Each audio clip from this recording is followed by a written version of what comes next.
Lately, I've been getting some emails from you guys asking me about vintage Omega watches, and vintage Omega have gone up in prices in recent years. However, that doesn't mean you can't get a bargain. And I have here a couple of vintage watches on the table. They are not all vintage Omegas.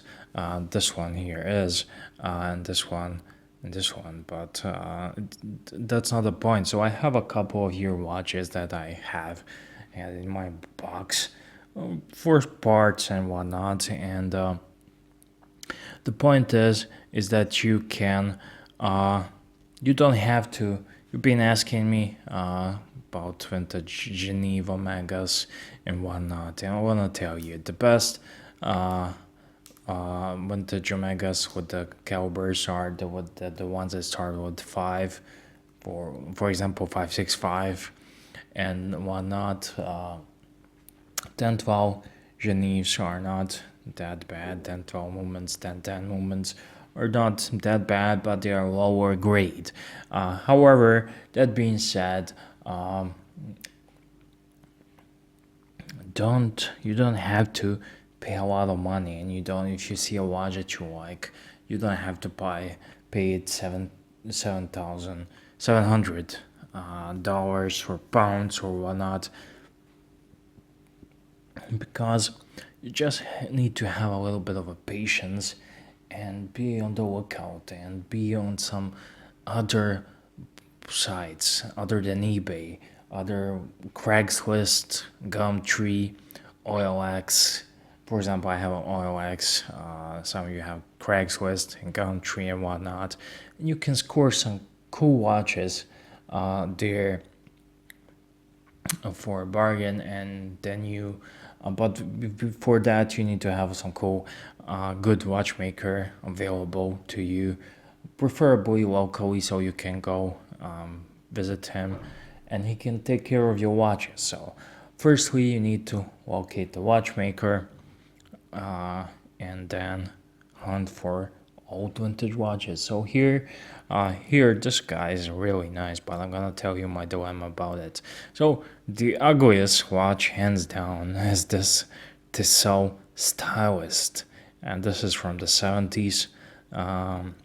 Tissot when I don't know, I guess this was very cool back in the 70s, TV cases and whatnot. It has this green face. I don't know, it's really ugly, but it has a moment. So it came as a part of a package deal with this watch, so I had no choice but to buy, not to buy it. So, but it's cool. It can serve as some for parts, and this is a vintage Omega. So it's a steel case, and pretty much everything on it is great, but the dial. So we have here this watches go. The case is open up to the top. Has original crystal which can be polished out. The good thing, it's made from stainless steel. It doesn't have a crown, and you can see the dial here is really ruined. It's not actually ruined, but the dial has no name on it. So yeah, so it has a dial part here, so you can see here that. And what I really got this watch for is for the movement, and this is an automatic movement, and even on the case backs, most of the vintage Omegas had all the infos on the case bags and inside the case bags, sorry, and outside usually we'll see Omega logo or nothing, or just waterproof. So yeah, this is you can see, find the reference 153014, and yeah, it's a nice steel case, and it's a nice movement. So this movement needs a service, needs a little bit of a wow, but it's a complete movement, and it's a very nice high grade movement. So it would be, I felt the need to that I need to buy this to take care of these watches, because I just don't want to see them ended up in the trash. And this is a very nice height grade moment. You can see, maybe we'll zoom it out. Let me just zoom in. It's a 24 joule moment, 612, and let me just see, adjust it to 5 positions. So it's a very nice high grade moment, 24 joule moment, 7122, and this is one of the nicer Omega movements out there. So all this movement needs is a little bit of a cleaning, oiling, and it's good for spare parts, or for some people like to do it for recasing, redoing it. But it's a really nice watch, and would be a shame not to take care of it.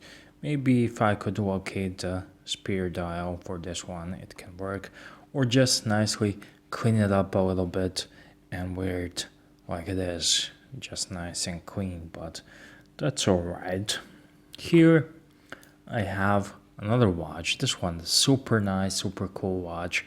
That's just beautiful. It looks beautiful, and when I bought it, it wasn't working. And the giveaway for this watch is, if it doesn't say on a vintage watch, if it doesn't say it has 15, 17, 20 joules or whatnot, its cases are, this is a just base pin lever moment that has 1 joule or not, and these moments are not serviceable.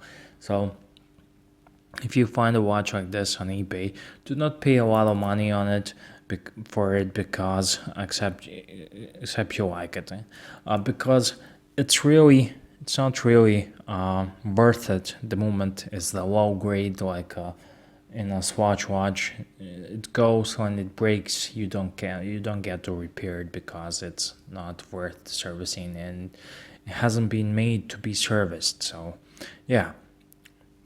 However, this watch, this seal rand, this watch really here, it looks great, and this is a prime example how to design a vintage diver. So yeah, I might do another video on it. I need to ask you something about it. However, the main topic of this videos are Omegas, and this is another Omega Geneve. This one lacks a crown, and the dial it's in okay state. It has a little bit of a patina on it. However, the Omega automatic somehow ruined, and it truly spoils and breaks the fun away from me. And let me just try to. This one is with the 10th file movement, so I cannot open it. I don't have a key here. I came unprepared, but yeah, this is a cool Omega. However, I decided not to restore this, not to fix this one, because of this Omega logo, and it's all gone, and it lacks a crown, and it's gold plated, and there's a lot of things not going into its favor. So I just keep it for parts and for spare stuff like that. So it's not worth it. However, there's one Omega that was worth it on fixing and saving. And usually I prefer to buy nice watches, minty, stocky, in a nice minty condition. However, this one here, this is a Seamaster DeVille. Also, I think this is a 613 movement, manual wound, and this watch I got fixed.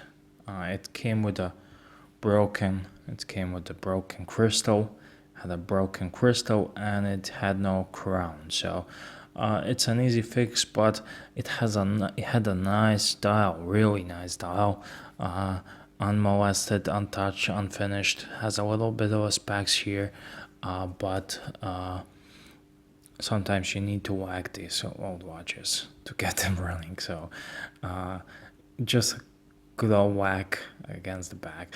However, this watch is really nice. This one, so I decided to replace the crystal. I replaced the crystal, serviced it, and replace the crown. Also, unfortunately, the crown is aftermarket. It's not signed, doesn't have a Omega logo on it, but the watch is really nice. Let me just show you this. Here, this is a Seamaster, and this one you enter to the watch through the glass here. But yeah, it's a nice little seahorse on there, and it's just a beautiful little watch to have and to wear and to enjoy. This just give you a wrist shot, quick wrist shot of this one. I've done if you follow my channel, if you follow me on YouTube, you know I've done a lot of vintage Omega videos, so I don't want to talk too much about them, but this one is really nice, and it's very nice. But I wanted just to answer some of the questions. I've been getting some emails. You don't have to pay too much. It's okay, but if you want to pay for vintage Omega above 500 euros, closer to 1,000, you should be getting at the Seamasters and those vintage bumpers and 565 movements and stuff like that. So yeah, and it can be done in a lower pay grade. And I bought vintage Omegas even for less money than this, and this one's really nice. And another question was, how does it feel to wear vintage Omega on the day-to-day basis? I used to do it. This isn't your EDC watch, everyday carry, everyday wear watch. However, it's really nice and it's fun. It's quirky. I love it. But one thing is, these watches aren't waterproof, so you need to keep them away from water to keep them safe, and basically they are not ideal daily watches. However, they are lots of fun and they are great conversational pieces, and their value is going only one way.